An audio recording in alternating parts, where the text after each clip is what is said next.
ANC future, South Africa's crossroads. In this video, South Africa's political landscape is explored as the ANC faces significant challenges and pivotal decisions.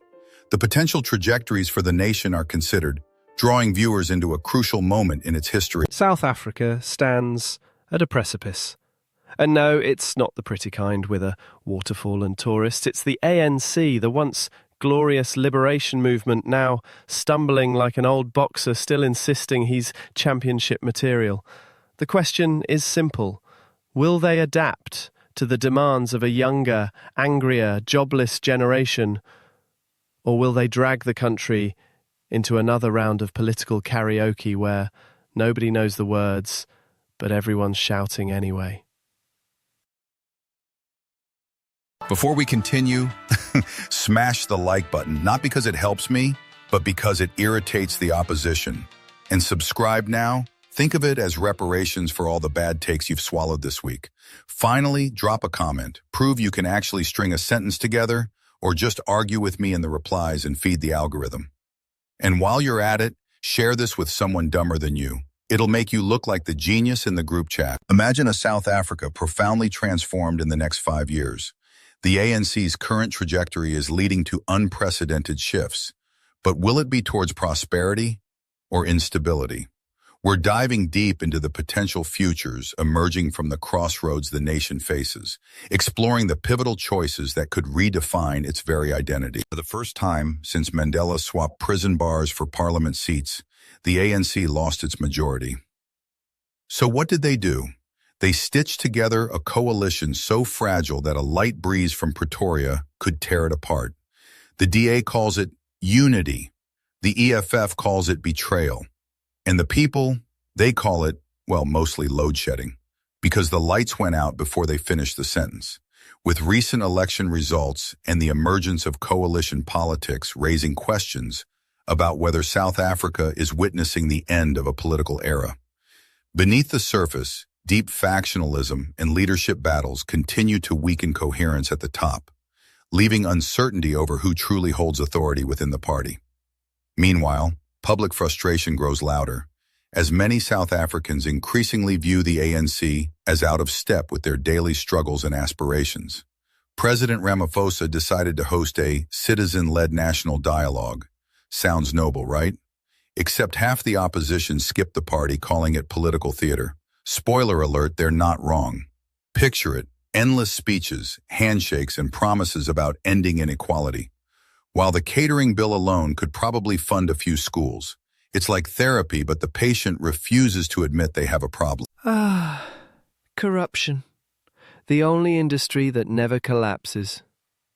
Police officials sabotaging murder investigations.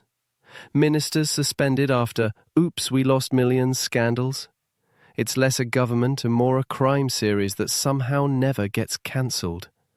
South Africans don't even ask if someone's corrupt anymore. They ask, okay, but are they good at it?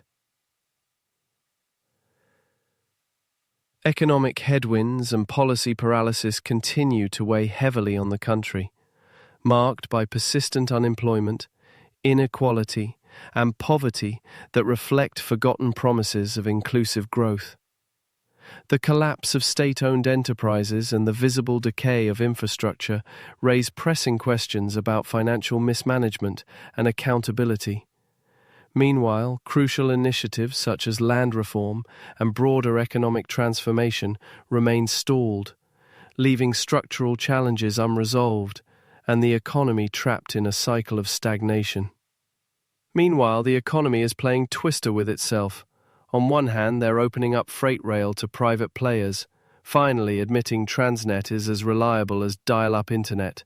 On the other, they're slapping tariffs on cheap steel imports to save local industries. Translation: we're broke, but please buy our overpriced steel before China eats our lunch. Bold strategy. Let's see how it plays out. The world is watching. Just to spice things up, the U.S. is flirting with sanctions on ANC officials. Yes, the same America that supported apartheid until it wasn't fashionable. The irony is thicker than Joburg smog. International investors are nervous, the rand is on a bungee jump, and Ramaphosa is running out of smiles to reassure anyone.